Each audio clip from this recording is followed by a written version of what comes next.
Well, good morning, folks. So you weren't expecting this now, were you? All right, so we're going to talk a little bit about non-farm payroll. I'll try to get through this as quickly. All right, so we're going to talk a little bit about non-farm payroll. I'll try to get through this as quickly as I can before the market actually reacts to the news at 8:30. Obviously, if you're new, hopefully this will answer the question as to why I was commenting the way I was yesterday on Twitter. Also, for those that have watched my videos, like a Netflix series and just binge watched and just never really took notes, you won't really appreciate the level of gems and insight that I'm laying down in all the videos because it's tucked inside all the discussion part, the part that usually most people don't like to see. But I mentioned rather 38.14 is a draw on liquidity for ES. And while we're spending a couple minutes together at 9 o'clock, I will be closing this Twitter space. But 38.14 is a level that I had mentioned yesterday. I was looking for that as a draw on liquidity.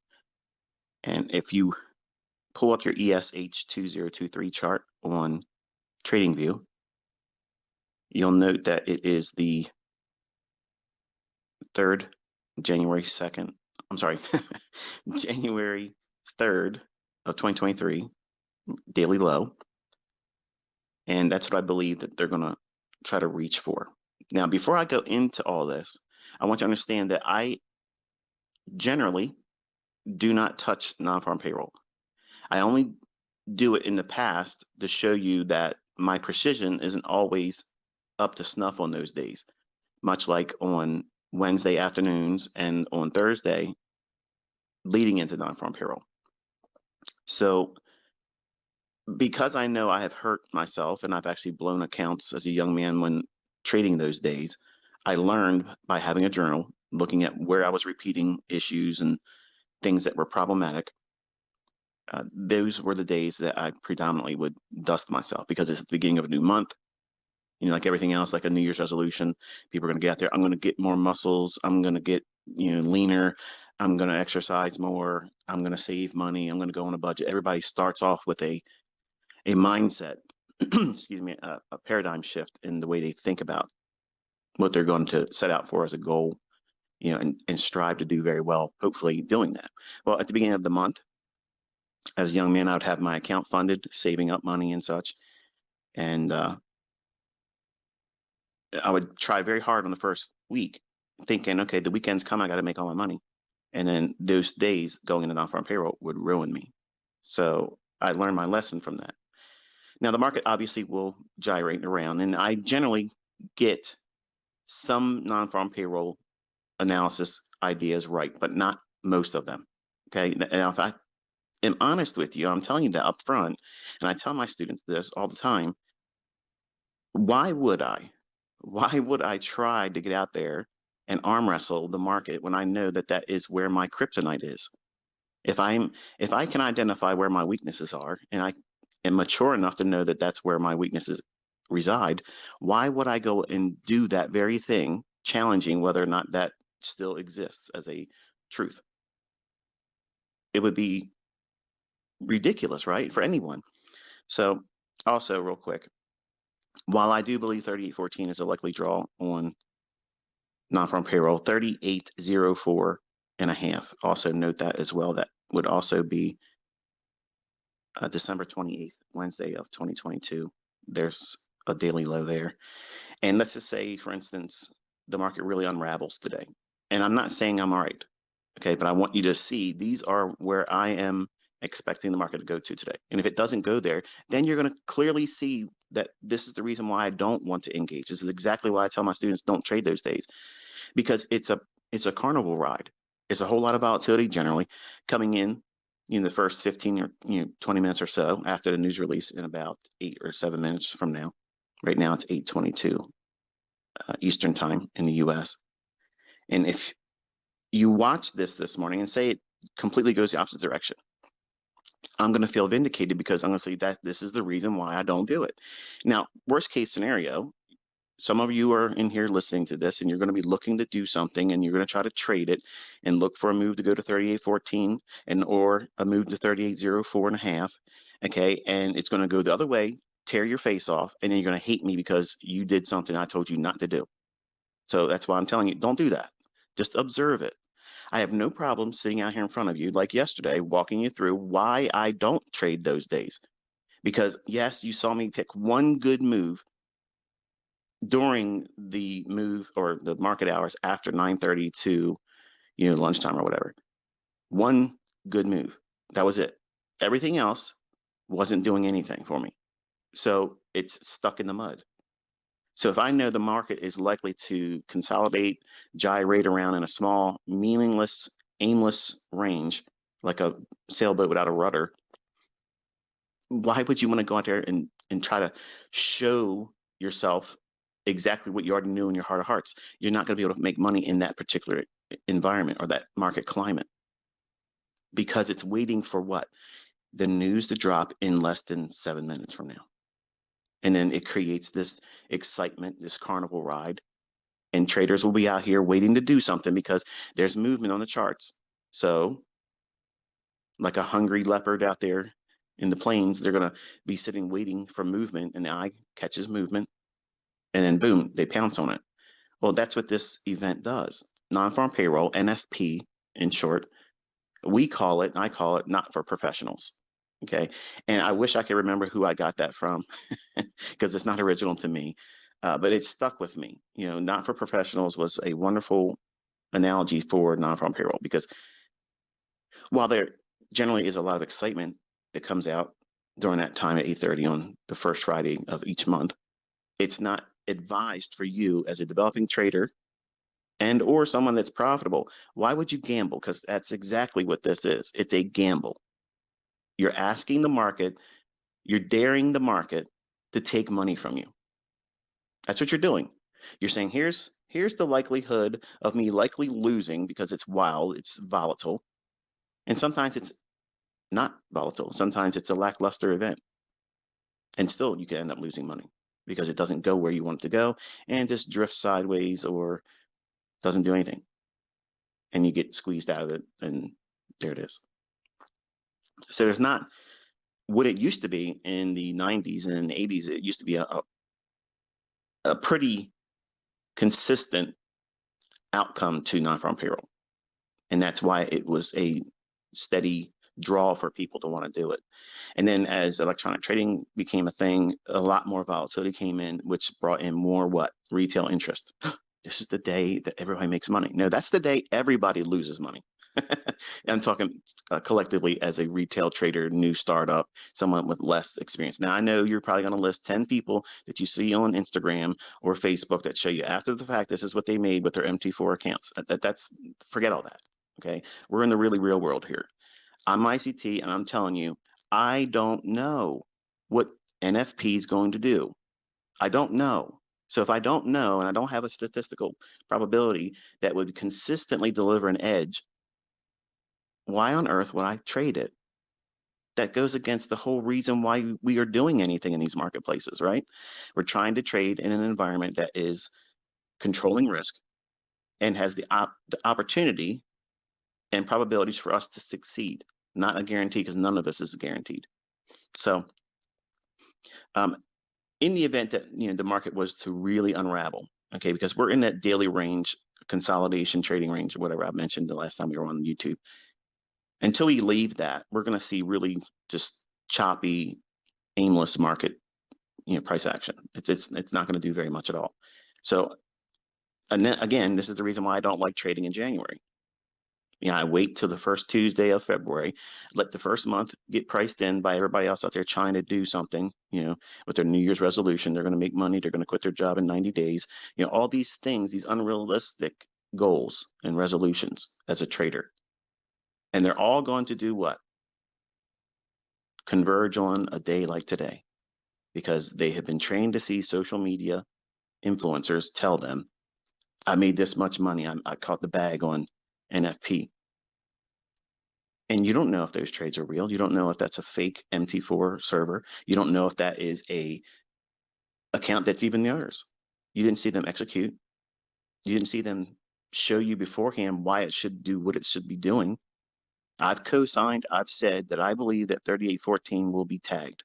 I believe also if it gets animated to the downside, 3804.5, which is Wednesday, December 28th of 2022's low. Why would I go into that expectation? Well, I think that it's going to want to try to lull traders into thinking it's going to go down a lot. Go down there and then get them caught short. And then they'll probably pull it back up in the middle of the consolidation on that daily range or that trading range on the daily chart. So it's a matter of whipsaw price action. And it's not altogether, predictable. So I like to have things that are very, very problematic for a retail trader, but advantageous for me. I want to see where there's an arm wrestling match between retail logic and the concepts that I teach you. And there is no consistent delivery of that I have been able to measure and see in non-farm payroll. So if you were to, I guess, poll or ask or sit down and interview the most successful financial traders in the world, if they were honest, they would tell you this right here, you don't want to do this. You don't want to trade in the next minute or so. So you want to put your ESH2023 chart on a 5-minute chart. And you're about to see the carnage here in less than 30 seconds. Now, if I were making the market, I would run it up to about 38.38, clear up all the buy side, and then sink it down to 38.14 and maybe rip it to 38.04 even. And then that'd be it. And then the rest of the day, do nothing, just consolidate. I'm not saying that's what's going to happen, okay? It's better for it not to happen so that way you can see, okay, now I understand why ICT doesn't do that. All right, we went above to 38.40. And then off to the races it goes. There you go. That's exactly why I don't trade non-farm payroll. That was honest. That was 100% real time with you. And because I can't see what it's likely to do or what it's likely to do with any measurable precision, I can't touch it. I can't play in it. I can't do anything with it. So looking at that, why would you be convinced that this is a day where you want to be trading? It's like a CPI number for me. And you've watched me do it twice, give you my opinion about what I think it might do, because I want to co-sign. I want to show you this is my opinion. This is not me trading. This is not me putting on a trade. This is me sharing the logic as to why I avoid doing certain things. Because if you're trying to learn how to do something and there is a outcome that's positive and there's an outcome that's negative, if someone knows what they're doing, they should at least know where the likelihood of quicksand, okay, or things that's going to cause you harm, loss. Where's that likely to manifest itself? If it's something that reoccurs over and over and over again, there is merit to understanding how you can avoid that. And I've learned very painfully, losing lots of money, lots of accounts, okay? This particular day and the day leading into it were the main culprits for it. So when I teach my students, a lot of casual readers or viewers will come to me and they'll say, oh yeah, ICT doesn't trade on non-farm payroll, and look at this, I caught this move, okay? I'm not impressed by that. It doesn't sway me, but unfortunately, other new startups see those opinions being shared and they think, oh, well, I'll adopt that mindset because they probably watch the videos I don't want to watch. So if they came to that conclusion, then therefore it must have merit to it. So I'll just take their opinion and adopt it and not be an independent thinker at all and look into the logic as to why ICT says this or doesn't do that. So for the benefit of those individuals that are just coming to my channel, you can see with great deal of clarity why I teach in my lectures year after year after year. And when I'm on Twitter, I tweet all the time, retail traders will be regretful moments from now when 8:30 news driver comes out. Okay, so, I mean, can you afford in 1 or 2 minutes to be offside, in other words, on the other side of the market against where the market's going. Can you afford to be in a move like that goes against you that quickly? And your stop loss doesn't protect you like it would normally would, because it's going to gap through. I've learned that lesson painfully, and it's not fun. If you were to pull up a 5-second chart at 8:30 on the 5-second chart, the high comes in at 38.40 and a quarter. Then the next opening candle opens 10 handles higher, all in less than a minute, less than 30 seconds. It snaps there, just like that. Now, my question to you is, do you really believe when you see these people out there putting 200 lots, 100 lots, 50 lots, that they're really going to risk that on their account and show you after the fact that this is what they did with their little MT4 trade history? That is such a load of crap, because frankly, they would be doing it live. If you were a baller like that, you would be doing it live. You would show the world that you were doing that beforehand, explain that you were doing it, and then do it and be consistent about it. But unfortunately, I have never seen someone trade non-farm payroll consistently profitable. So again, it gets back to, what's the likelihood of you succeeding in something? Do you want to take the highest degree of difficulty in reaching success? Or do you want to say, you know what? This makes perfect sense as to why we should not be doing it, that we should not be worrying about it. And in fact, have a long weekend the first week of every month. On Wednesday, the Wednesday prior to non-farm payroll, you can see it, it's the first Friday generally of every month.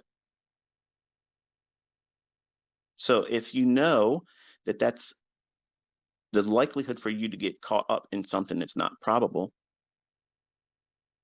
the likelihood of you losing money, being frustrated because it doesn't do what you would expect it to do. There's no rhyme or reason, no logic behind what it's doing. It's causing chaos. It creates, well, movement. And movement causes what? Sentiment to shift. So that shift in sentiment, or establishing a bias, then presents at a later time opportunities for professionals. Right now, look what it's done. One quick sudden movement, 50 handles or less, and now we're just trading right between 38.50 and 38.40. So what was the reason to be long? And why would you trust it to be long and not go down? See, it's absolutely 100% casino time. So to protect my students and to be 100% transparent, I always tell you where my weaknesses are. I have no shame in that. You have to be honest with yourself as you're developing. And if you discover where you have a specific weakness, and if you can't correct it, if you can't combat it, if there's no resolution to it, if there's no way of coping with it so that way it doesn't hurt as much, isn't it better for you to take those precautions? I mean, I don't know where you're from and what school of thought you subscribe to, but I believe that this is the hardest business to engage in because there's so much psychology behind it. And if you go into the marketplace expecting it to just lay gold at your feet because you participated, like it's a participation award, that's unfortunately the mindset of this generation. You think just because you open up an account and you watch people's videos and you studied that it should just fall in your lap, and it doesn't work that way, especially on event days like this or CPI. Even people that know how to trade, and I'm not just saying it about myself, there's other traders that know how to trade, even trade outside of what I teach, and they still can't make money trading CPI or non-farm payroll Fridays. They won't be this candid about it because it would mar their image. I don't care about image. I don't care about it, because me being viewed or loved or hated has nothing to do with your bottom line. That's the only thing I care about. Do my students learn properly? Am I providing the information honestly? And that way you can see it. I'm executing based on the logic, and I'm also teaching you exactly when I'm not expecting it to work. It's not the algorithm's broke. It's not the algorithm stopped working. They're not changing the algorithm. It's just these are days that there's no rhyme or reason for you to be expecting precision. You just can't do it.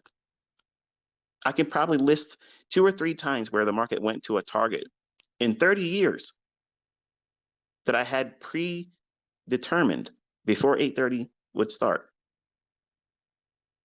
And honestly, I think maybe one of them was made public, and that was it. Now you would think if there was something to this day that I had an advantage over, wouldn't I like to be flexing it and showing you publicly? Because I would. I would. That's my personality. I would do it. Just like I showed the precision and everything else. I caught the big move with a lot of ticks or handles earlier in the week. And that's how I train my students. Look when the moves are going to be logical and where it's likely to form. And when you get it, you stop, you close up shop, and don't worry about the rest of the week. Let the retail people trade this. Let them wreck themselves. Let them get mad. Let them get all worked up in a frenzy. You're on an extended weekend every first week of the month. This is your protocol. This is exactly how I teach my students, okay? You are welcome to trade on Monday. You're welcome to trade on Tuesday. London session, New York session, PM session in the afternoon for stock indices. This goes for forex and futures. But now here's where the deviants come into the conversation. I like ICT, I like some of his stuff, but I'm going to cherry pick this part and remove it from me because I'm going to be the exception of the rule. Don't do this. Here's where you need to listen. You young folks, okay, especially the men. Do not, listen, do not trade after the morning session in Wednesday. So you're welcome to trade up to 10 o'clock, 11 o'clock if you're doing stock indices. But at 11 o'clock, be done. Don't touch it in the afternoon. You'll regret it. Don't touch it on Thursday. You'll regret it. And certainly don't trade on NonFarm payroll Fridays, because chances are you're probably going to be offside, which means you're on the wrong side of the marketplace, and it's going to rip against you, and your stop loss won't be respected. How's that possible, ICT? How I had my stop loss in there. My broker has to get me out at the stop. No, your broker doesn't have to do that. Okay, because if your stop loss is, for instance, at 38.41 and a half, okay, you're getting filled at 38.50 or higher. That's slippage. Welcome to the real world. Okay, there's no slippage in demo. In paper trading, there's no slippage, and that's why these guys will put that they have 50 contracts on moves like this, and they're not going to tell you what's going to happen before it happens. They're not going to co-sign what they believe before it happens. They're going to show you the history after it happens. That doesn't help you. That's an ego stroking for them. I'm trying to absolutely teach you. Okay, I'm pouring myself out this year. I'm doing everything I can to make you understand why I say the things I say, how I do it, why I don't try to do it on other days. If you want to try to trade like me and learn how to do things that I do with these concepts, it makes sense for you to do what? Subscribe to everything, because every little thing has its place in the way I think about the marketplace. You can't, honestly, in my opinion, you can't come in and just cherry pick certain things that you like me saying. Oh, that sounds cool. But then when I get to the real meat and potatoes of it all, which is these things right here, how do you avoid losing money? Nobody writes books about that. Nobody does that because it's not exciting. Money management books, they're the least bought books. I've already suggested that Ralph Vince, and Ryan Jones, those two fellas, outside of what I teach about it, which is really just, a simplification, if you will, of what they talk about in their books, because they're very boring. They're expensive. Most people won't want to spend that much money on a money management book. Okay, I understand that. I didn't want to do that either. When I was young, I bought all the books that gave me the indicators because I was looking for the holy grail in the settings. Tell me what the indicators are supposed to be on my chart, what the settings are going to be, and then I'll know how to trade. And that doesn't work. That does not work, because if it did, nobody would lose money when they first start trading, because everybody does what? They put indicators on a chart.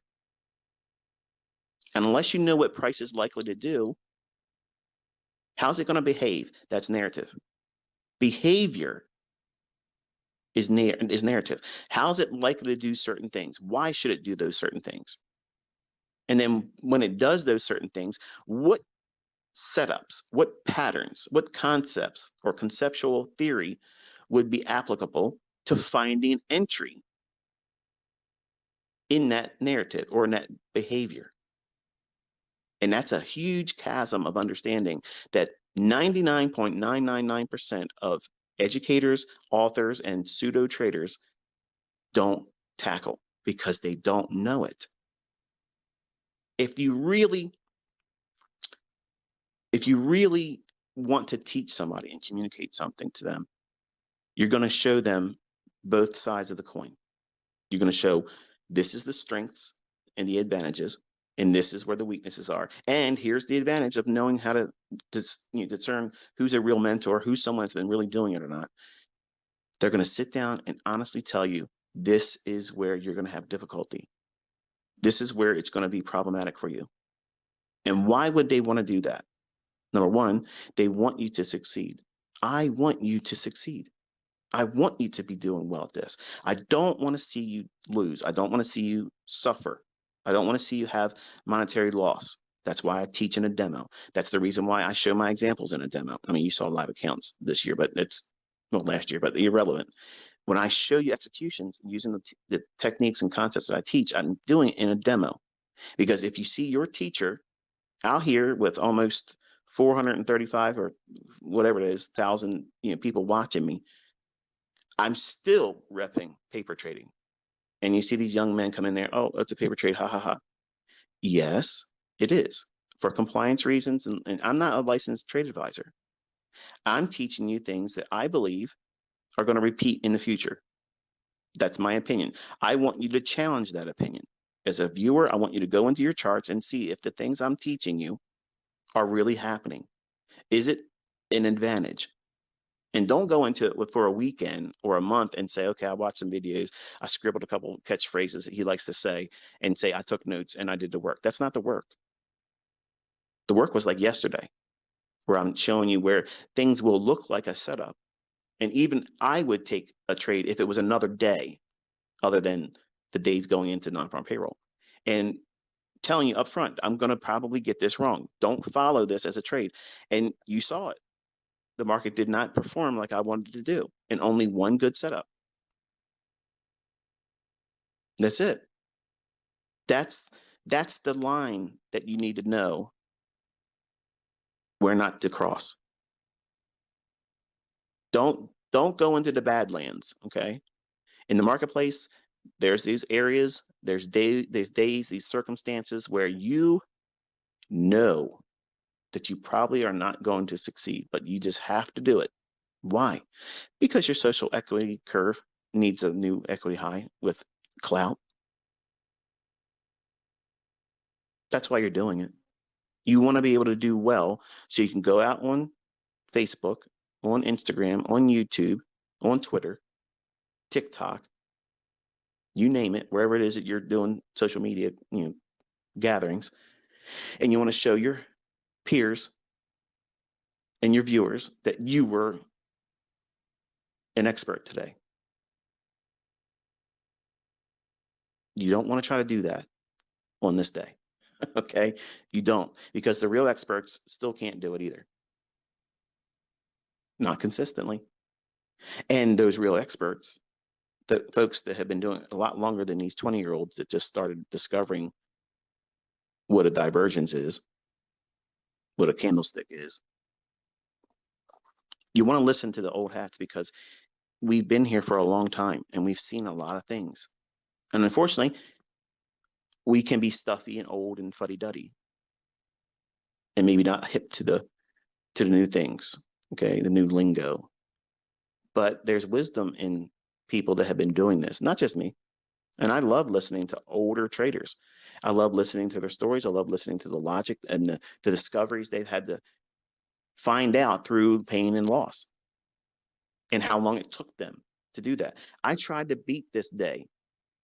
It was like a thing for me. Like I had to crack it. And I'm honestly telling you, I was defeated by it. I lost trying to pursue figuring out non-farm payroll. And finally, when at my wit's end, I said, the hell with this. I can't do it. So to avoid that pain of obsessive compulsive disorder that will flare up all the time, when those days would come each month, I would just do nothing. I would do my hobbies. I would do whatever else I was doing other than trading, because I knew impulsively I would do what? Think I see something and trade it and then regret it.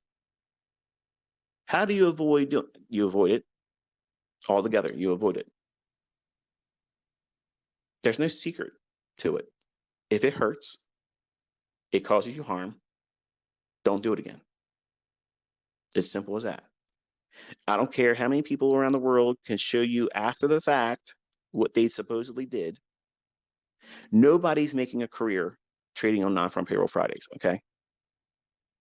I'll say it again. Nobody on this spinning rock is making a career trading non-farm payroll. There's all kinds of people out there writing books on how to trade non-farm payroll. There's all kinds of people that have YouTube videos, how to trade non-farm payroll. And they're making money that way. They're telling you, this is where the gold lies. This is where it lays in the ground. Here's where you dig it up. And you're going to do what? You're going to buy their pickaxe and their shovels from them, their wares, their insights. And they're the only one making money.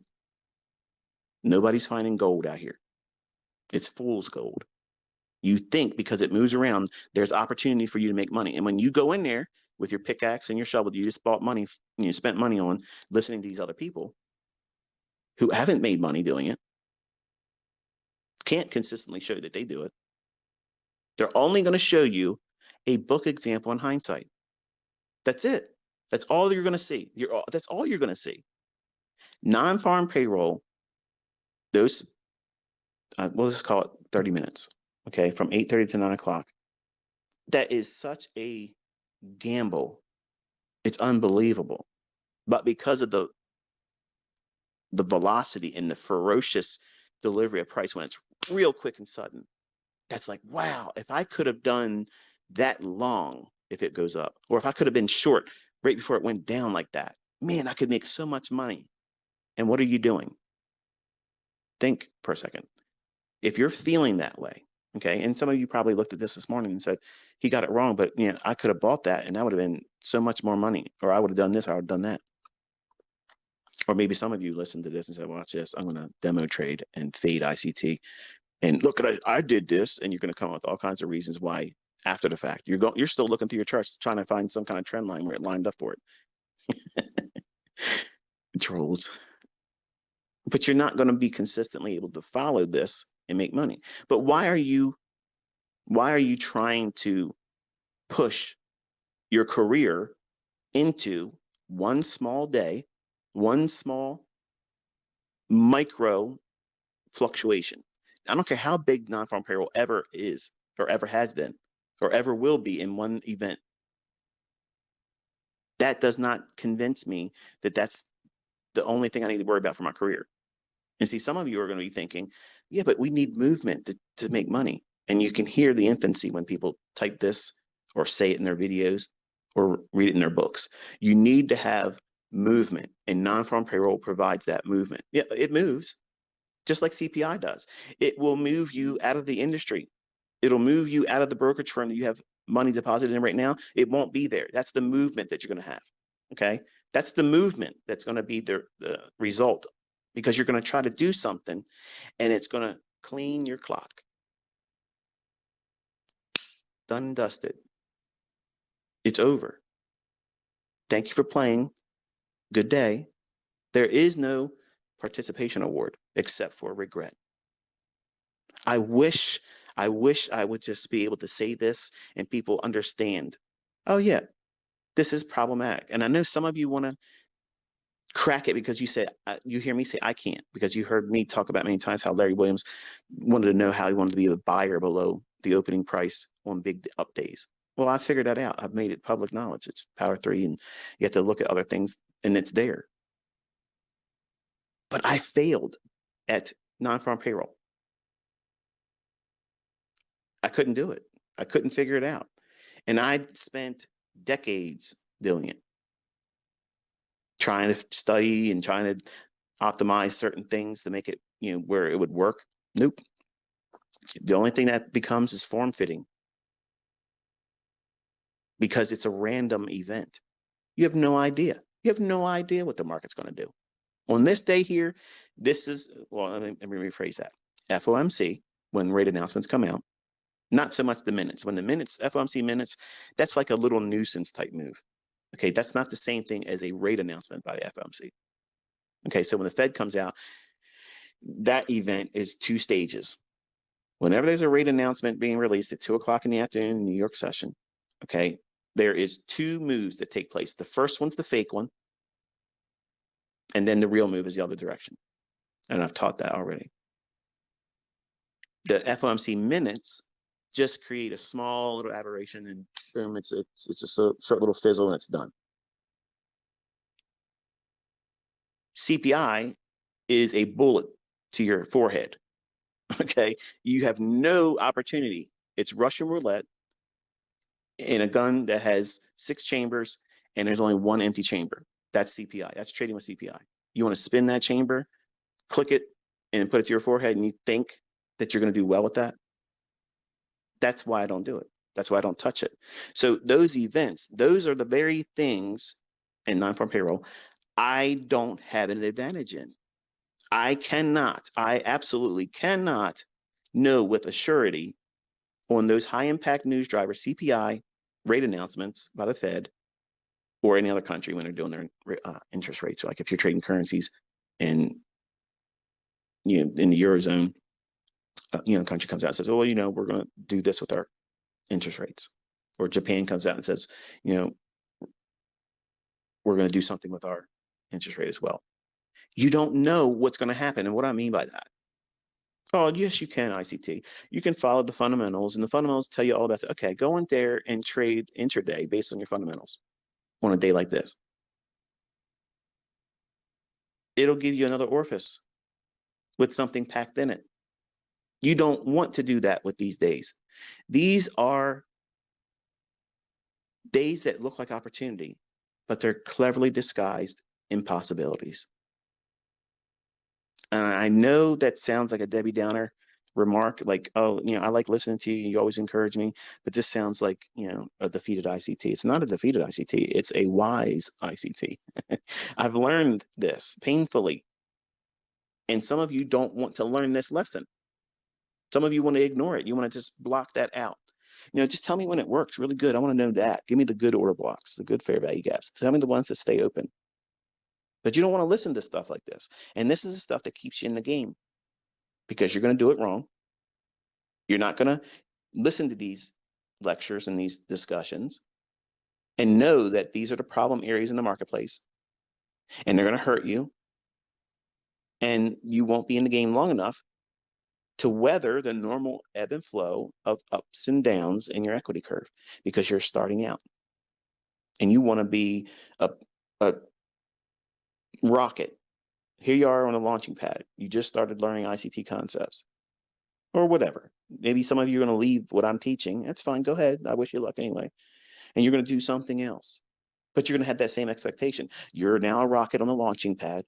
And now, because you sat down and you decided to give your time and attention to something else to learn how to do in trading, it owes you something.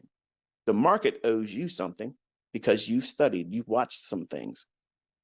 So you're entitled to what? You're entitled to shit. And a lot of you won't like the taste of it because it's reality. And you're going to see on these days, you can't make money. You can't. Not consistently, not with any edge that's measurable or repeating. You will lose. And because you will blow your account, you're going to say everything you learned, which had no place in the day like today, was fake, flawed, it doesn't work, all the logic doesn't work. And that's frustration. That's all that is. That's not truth. That's not application of the concepts in the right conditions. Because if you read the fine print with ICT, it says we don't trade on these days because we don't expect the precision to be there. But you see folks out there looking for order blocks and complaining about how this doesn't work because you're trying to do what? You're trying to make a wedding cake out of mud. Think about that. Like, you're trying to take something out of a environment like swamp water. You want to bathe in that? Because that's what you're trying to do.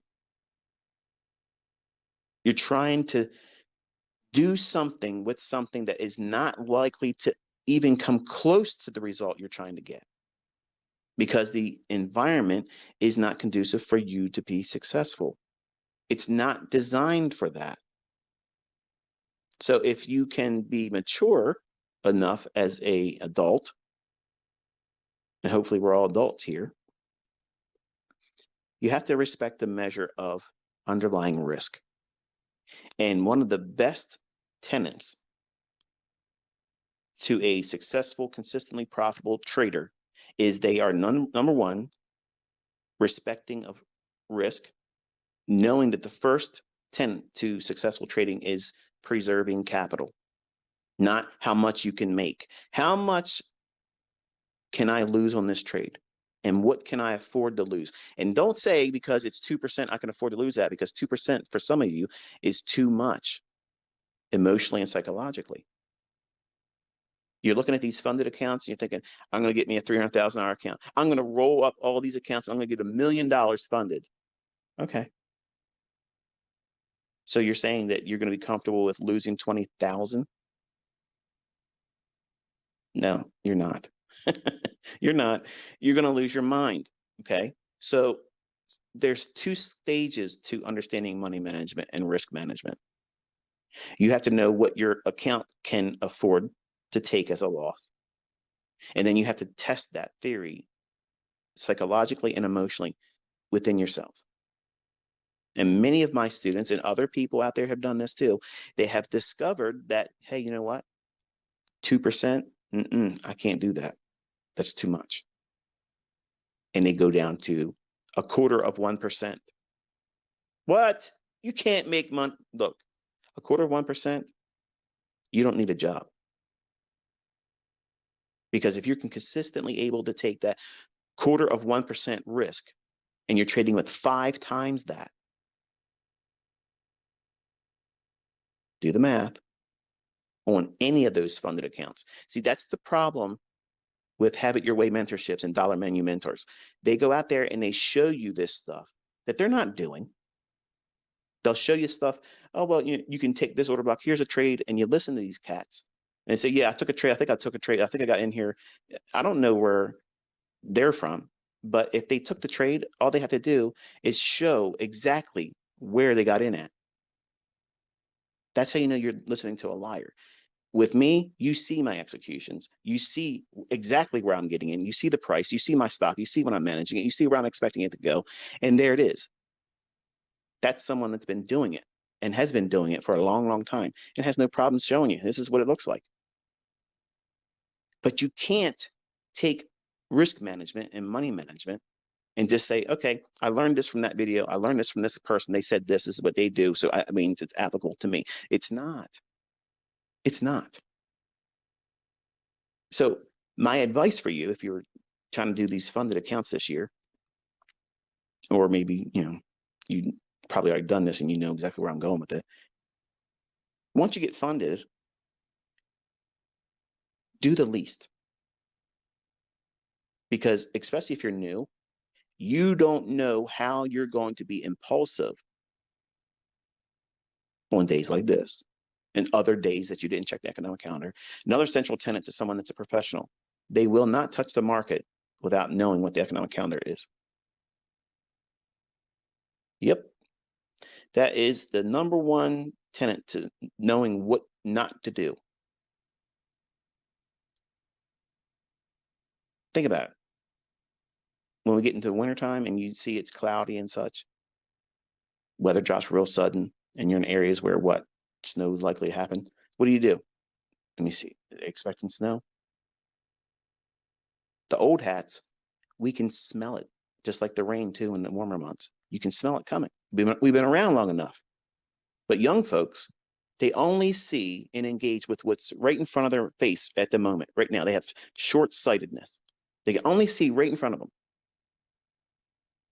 And you have to make sure that you're planning ahead.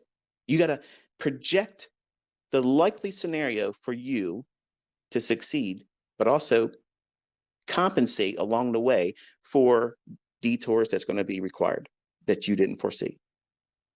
And some of those are going to be uncomfortable because you want to be like your teachers, your heroes. You want to do exactly what they did. And I'm telling you, you're not going to be able to do what I'm doing because you don't know what's going on in my brain at the time when I'm looking at price. None of my students can replicate what I'm doing. They can trade with my concepts and be profitable, but they can't do exactly what you see me doing at the moment I'm doing it, exactly why I'm doing it. Why am I taking a partial at that price? Why did I wait for this to do that? See, you can just read it in the comment sections of the Twitter and or on the videos. How did he know? And some of these people are students with me for a long time. And they know my stuff. But because I know what I'm trying to capture in the marketplace, and it might evolve as the market starts moving, I'm thinking, okay, I didn't expect that to present another opportunity to go more time in. So now I'll add more to it there when I didn't expect to see it when the trade first started. So you're not going to know what's inside my internal dialogue that's going on constantly. And all that's changing and evolving every time a 1 minute candle's painting. And that's one of the things you're going to discover in February when we start doing live sessions. As I'm talking about the 1 and 5 minute candles, the weak individuals here that don't want to learn how to do this, that only want signals, they only want to learn a bias so they can go and push their buttons and hopefully get something correct and make some money, you're going to fail because you're going to miss the opportunity of knowing what it looks like to read every single candle from somebody that knows how to do it. And when to not expect it to work. Because you have to know, where is it likely that you're going to have your face torn off? You're going to lose a limb, blow an account, get mad because you did something silly and it was a small loss, and you go back and try to get it back, and that becomes another loss. And then you do what? You push and you push and you push until you don't have your account anymore. All of that is absolutely avoidable. How's it avoidable? By knowing what I'm talking about right here. I'm telling you, these are the very days that starts that whole loser cycle where you get your account taken from you if you're funded, or you blow it. If it's real, yours, your funds, your money, it's gone because you lost it. You pissed it away doing stupid stuff, not sticking to number one rule: preserve capital. How do you preserve capital? Know where it's likely to cause you loss. If there is no advantage, if there is no odds in your favor, it's one-sided, like so overly in your favor to do well. And some of you are so new, you don't know what that means. That's what I classify as a low resistance liquidity run. You can't frame that on days like this. 30 years, and I've only had a handful of opportunities where it panned out for me. I was correct. Honestly, I've really considered writing 5 books. The 5th book is everything not to do in trading. Nobody's buying that book. I mean, they probably will because of more of a curiosity and my name's attached to it. But think about it. You wouldn't likely see that as a New York's bestseller. But I wish I had this before I opened up my first account with Fox Investments as a trader in 1992. I wish I would have known these things. This is better than teach me the right order block. This is better than tell me how to get in. Teach me how to keep, not keep, but how to know when a fair value gap or an imbalance stays open. See, you're all caught up with the sleight of hand. That's all it is. You're caught up with the bedazzlement of, oh, look at this. Look at this trick. I want to be able to do that in front of other people because then I'll get clout. Clout is shit. You want success. You want to be able to carve out your own paycheck and not need anybody to tell you what is likely to happen next. And you want to trust that you can do what? Keep your account in your hands. Not blow it, not go into severe drawdown. You're going to have drawdown, but you need to be able to know where those opportunities are likely to occur. And if you don't want to put your time and effort into knowing that, here's a promise that you can guarantee and take it to the bank. You will blow your accounts this year. You will fail. You will never, ever be profitable unless you do these things. Identify where it's likely to cause you loss and consistently unlikely to present opportunity for you to be profitable.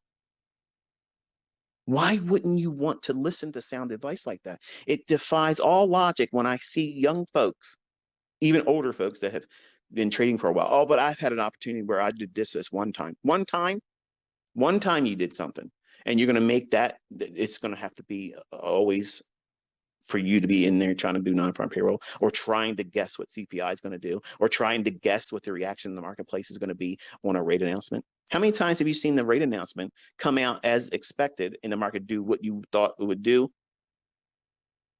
but really not? It does it the opposite. And they'll say, oh, well, the market, it priced in. They didn't say they priced it in before that rate announcement. Where's the news people and the talking heads and the financial experts that said, no, don't trust anything the market's already priced in this, it's going to do that. They don't do that. They wait until after the effect of the marketplace repricing on this stuff, and then they'll say, this is what it is. Everybody knew that, right? Nobody knew that. I'm telling you, if anybody was going to know this stuff, folks, it would be me. I'm telling you, honestly, I have no advantage on these days. None. I have no advantage. Absolutely none. Come on.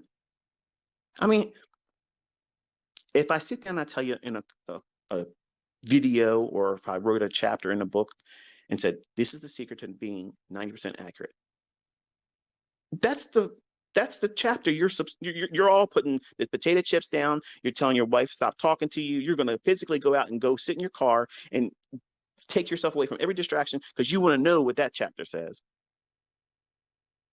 But a chapter like this, or a lecture, or a video, or a Twitter space about these types of things, oh man, come on. Nobody wants to hear this.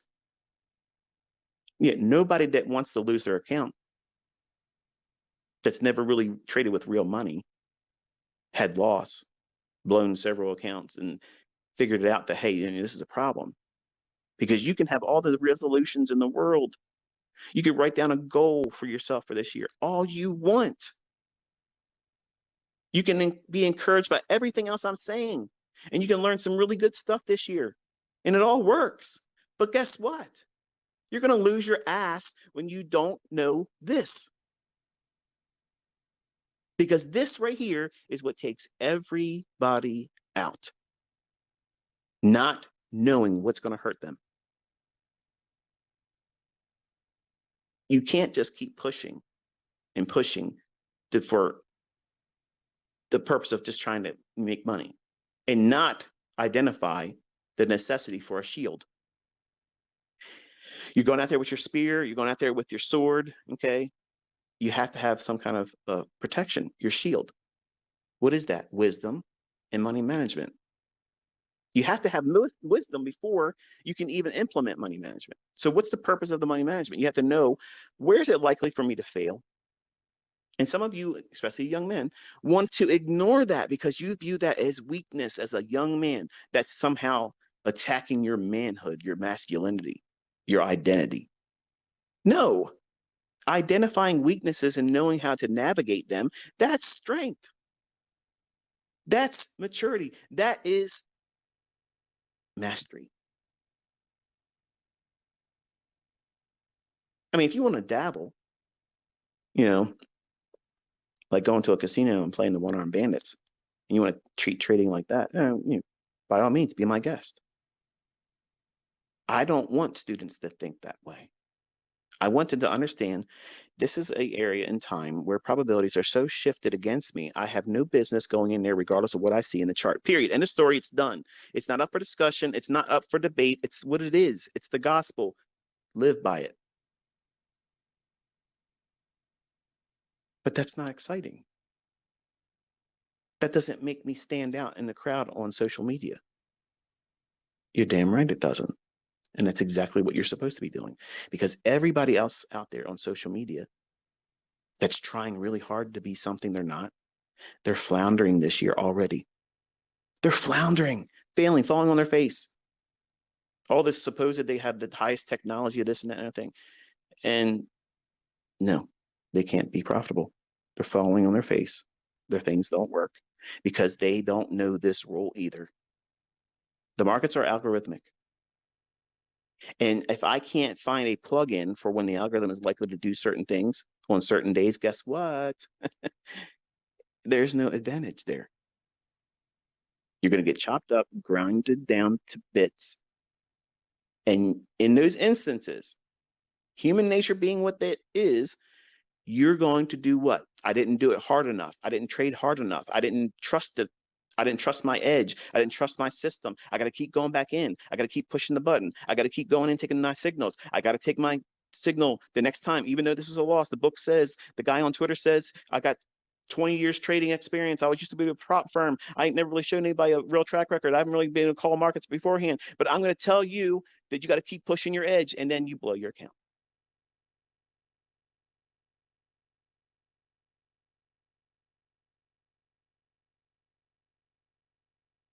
You don't want that uncomfortable feeling of knowing that you shouldn't have been doing it. And you knew it every time you pushed the button. You knew each time, I shouldn't do this, but damn it, I got to do something. I can't go home feeling like this. I knew I shouldn't have traded this day. I got to find a way to get it back. If I get it back, I'll learn my lesson. I won't do it again. That's grade A bullshit.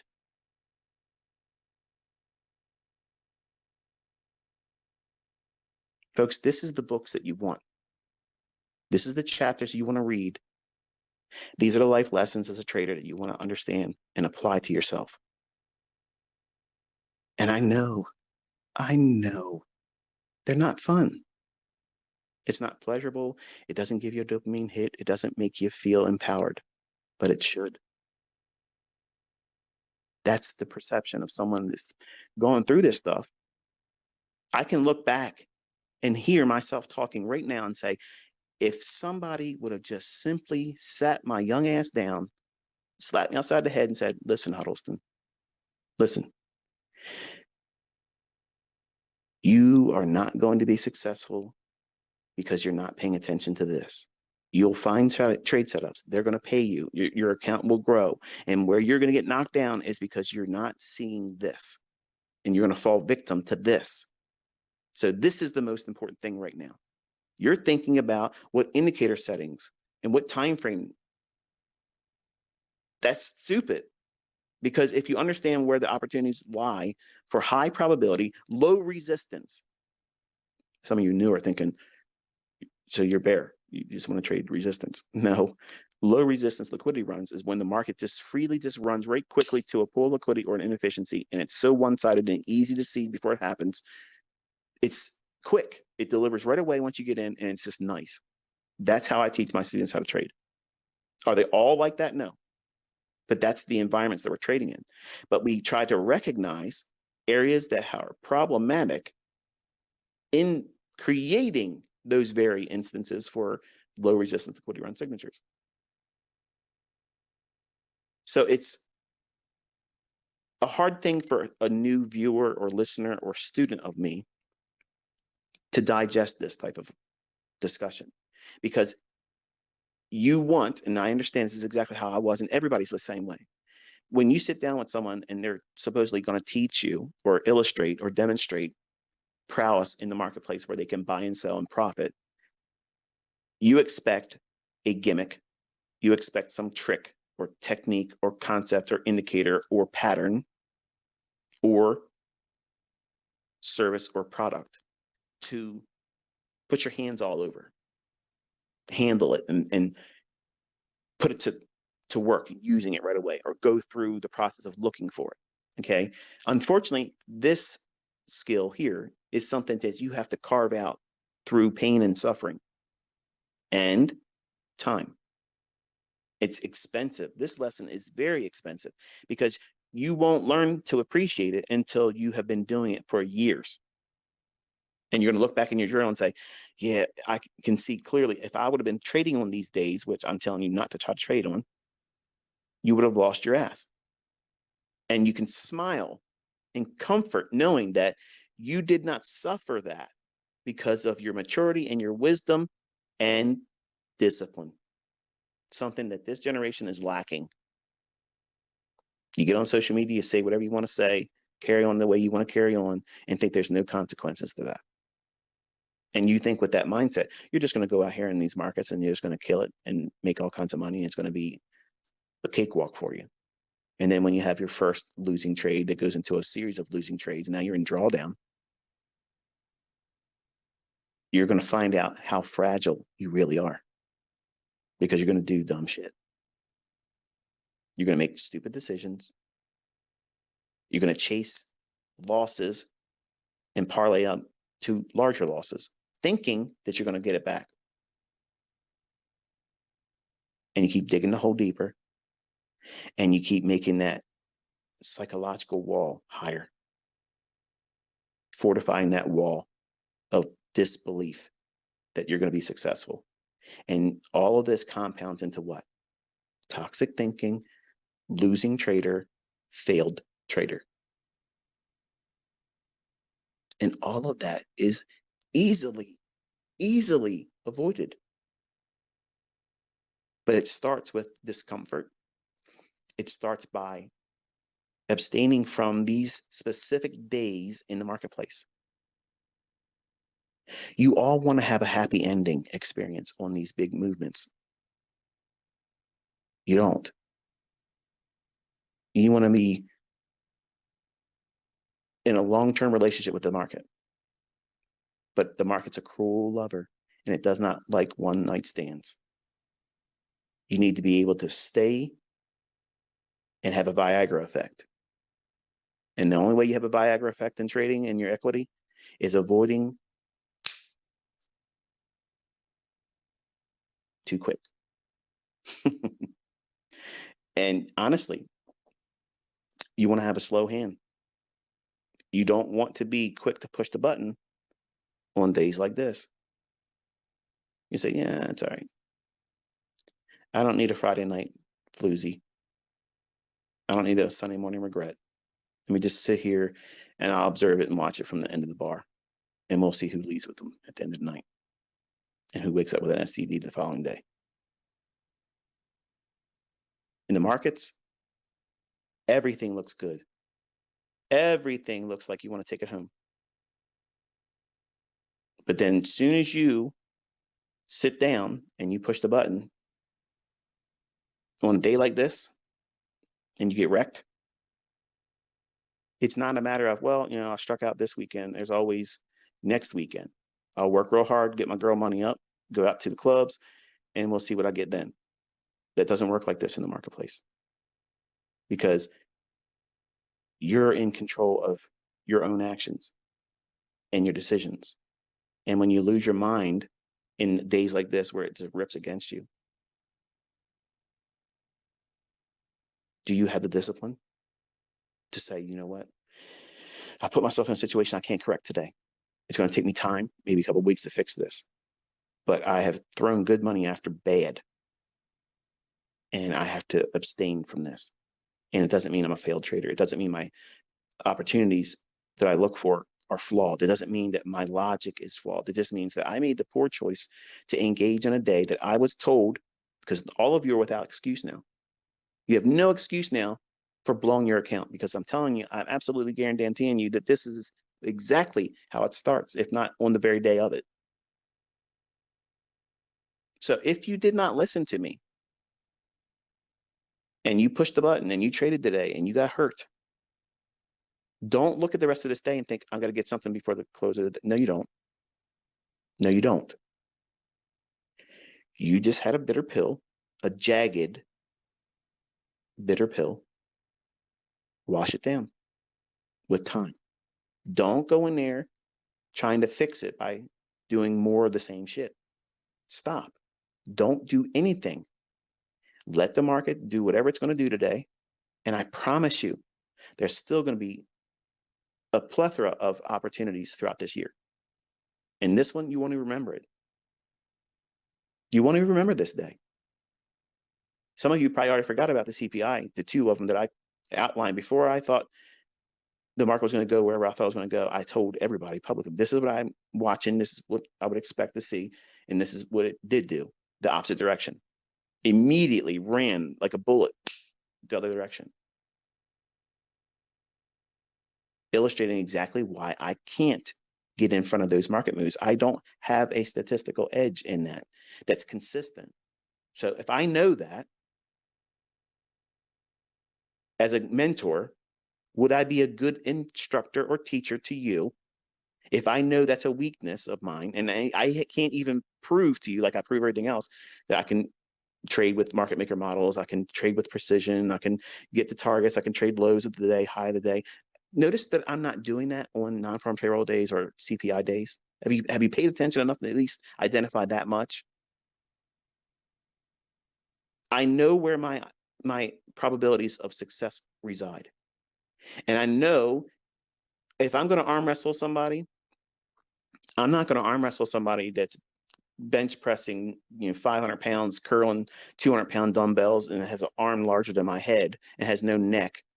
Okay. And literally looks like a mountain of muscle in front of me. Dude, what's my probabilities of beating that? It ain't happening. So why invite that? I know enough, and it doesn't affect me psychologically. I don't care if the opinion of others that are neophytes in this think that that's weakness because I can't trade ahead of these big moves when nobody else humanly can. You're asking for a superhero to step forward when that can't happen here because the markets are highly manipulated. And just because these big news drivers come out and you might follow the fundamentals, you might feel like you have it figured out. And they may come out and release the data, unless it's CPI. Because like I said, CPI is like a bat out of hell. It's gone. It's already left the building. As soon as you see it on your chart, it's too late. And it's unforgiving. Many times, the data will come out and say the data comes out that would be positive for the market, but it goes down immediately. How can you predict that? You can't. I can't. No one can. That's what makes fundamentals stupid to me. It'll fundamentally make you poor. This whole business is based on money. That's it. Money and psychology. Who has the weak mind? Who can be squeezed out? Who can be unseated, taken out of the trade, and have their seat taken by someone that's smarter? And it's all revolving around a TV guide schedule that we call an economic calendar. And sometimes there's a shit show on TV and you don't want to be wasting your time watching it. And that's non-farm payroll. The cast is always a dud. There's no plot and it never feels good. It's not a rom-com. It's not anything. It's not a date night flick. Okay. It's stupid to even waste your time with it. And I'm hoping that I won't have to talk about non-farm payroll ever again. Hopefully I've illustrated that there is no necessity for you to build all this hope and engagement around one trading day out of 1 month out of the entire career that you're trying to frame. See, some of you young folks think that you have to do this. Like it's paramount that you learn how to trade these days. And here's the secret to it. Here's how you trade them. Have your charts off and do something else. You've traded it. On the sidelines is a winning position all the time. It never loses. It never has drawdown. It never gets stopped out. And there's no commission costs. But it's a fucking winner every single time. Every single time. Don't think so? Look at that move today in all of your currencies and your indices and be offside. That's a losing position. But what if you were thinking about doing it but didn't do it, and you would have gotten hurt but you didn't? That's maturity. That's wisdom. That's strength. That's power. That's knowing when you're going to fail, but you succeed by not failing.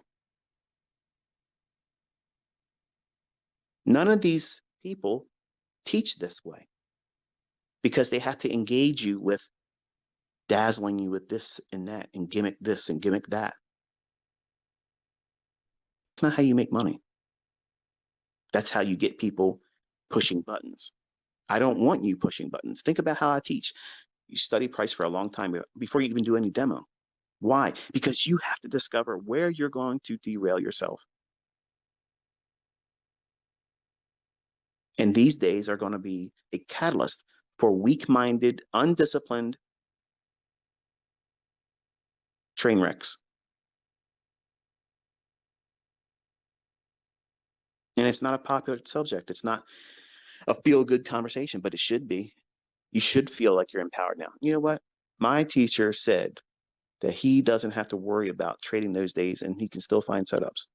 And yes, these are days where it's a gamble. So I'm not going to put that pressure on me to try to trade and expect precision on these days when it's not possible. How wonderful and how liberating is that?